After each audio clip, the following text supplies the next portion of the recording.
Thank you for listening to Life Improvement Radio. You are listening to a rebroadcast of a previously recorded show.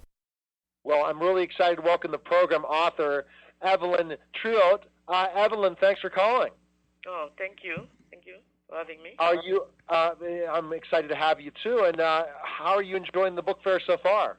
Oh, it's my second time here, and it's very interesting to meet all those fellow authors from different parts of the U.S. and from the world. It's very good. Very nice to be here.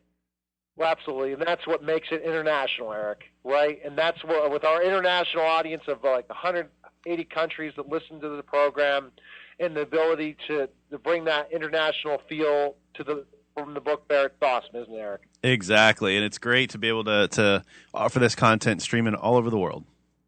Absolutely, Evelyn. And what are you looking forward to most at the book fair, being here? Well, I'm looking forward to make other readers, the English speakers, know about my work, because my book has been written in French, and it has been recently translated into English by the University of Nebraska. So for me, it's a big thing to be here and to be able to share my book, the new version, the English version, with the readers. That's interesting, and again, to bring that to the English readers, Eric, it's interesting, isn't it? It really is, excuse me. No, that's okay. I'm sorry. I was just saying. I think it's really interesting to bring in. We bring in concepts from other countries, and I think, like we talked about earlier in the interviews, a lot of Americans just don't really have a realistic expectation of what people experience in other countries. So it's great to bring in writing.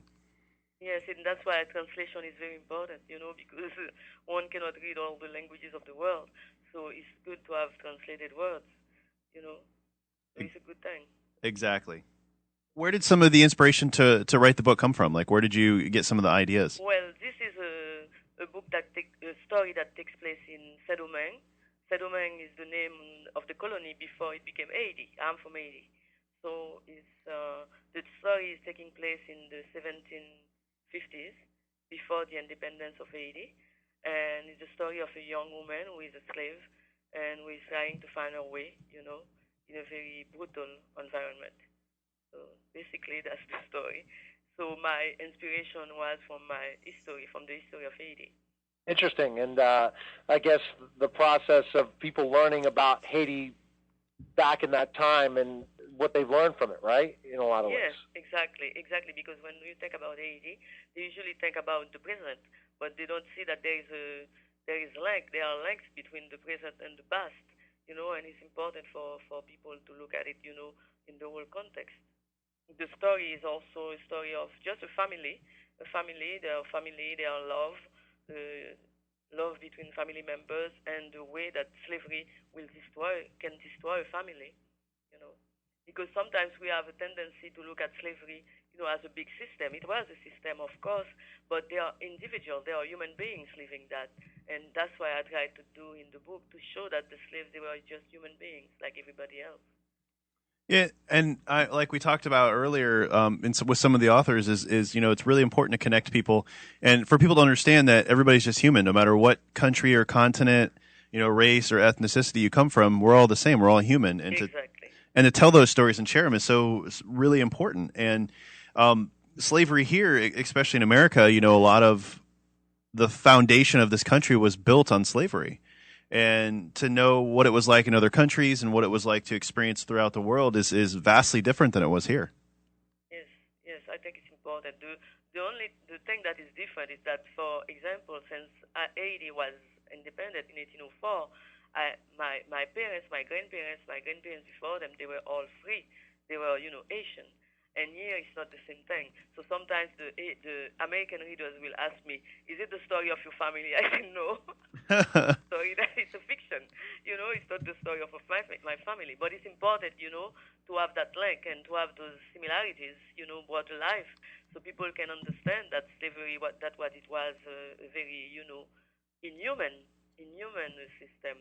And that's why I call the book the Infamous Rosalie. In French, it's Rosalie l'Infâme. Rosalie is the name of the boat, of the ship, the slave ship. Wow, okay. Sometimes people think it's a woman. I said, no, it's the slave ship, and it's the real name. It existed. La Rosalie was the name of the slave ship. I think that's huge because, like we were talking about, sometimes Americans or other folks have such a narrow vision. They're asking you if that's the story of your family, and it's not, obviously. How have people received the book? Has it been positive? Yes, it has been studied even before it was published in English. It had been studied in U.S. universities and colleges, the French version for the Francophone literature. But now it has been started to be studied in English.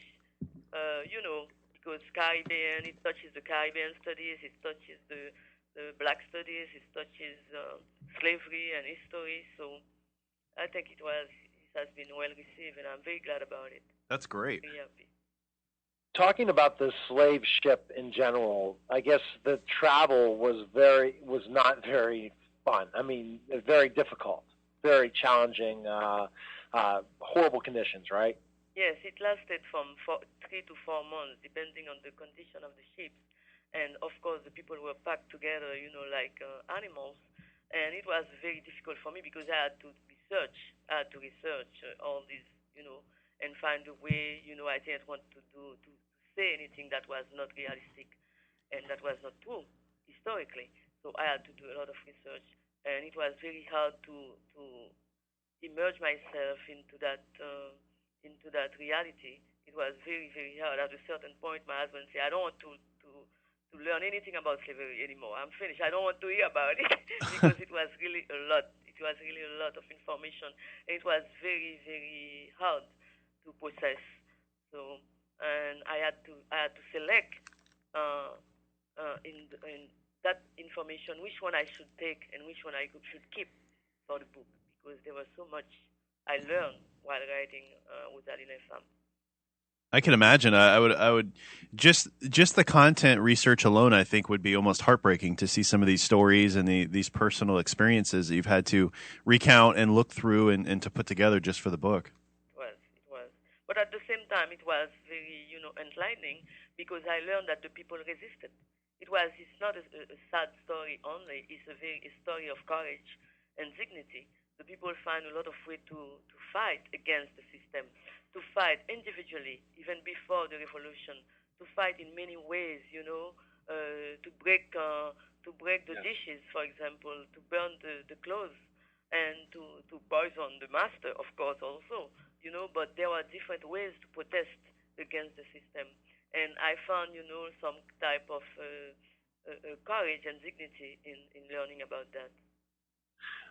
Absolutely, Evelyn. And I think that when we talk about slavery and the conditions, the treatment. It wasn't just the United States and England that were involved in the slave trade, and that's something that also readers are going to find out about. That this is a worldwide thing, and many countries were involved in it.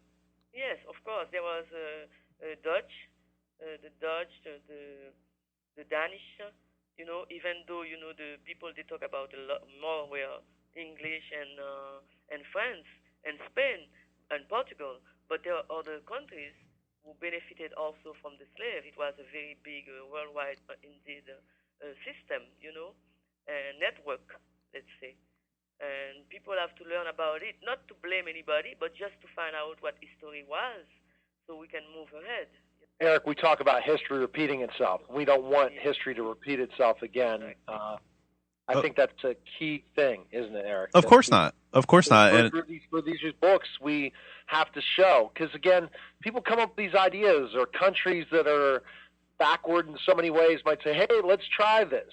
Well, history, and then as the United States and the major countries have to find out, slave trade's still going on, and it's going on in a different way.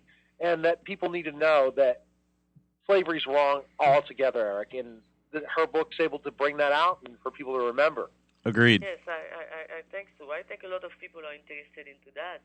And then you have a new type of slavery, modern slavery, and you have, when people are leaving their countries in, desperate condition and willing to work in any type of condition to survive, it's another type of slavery also.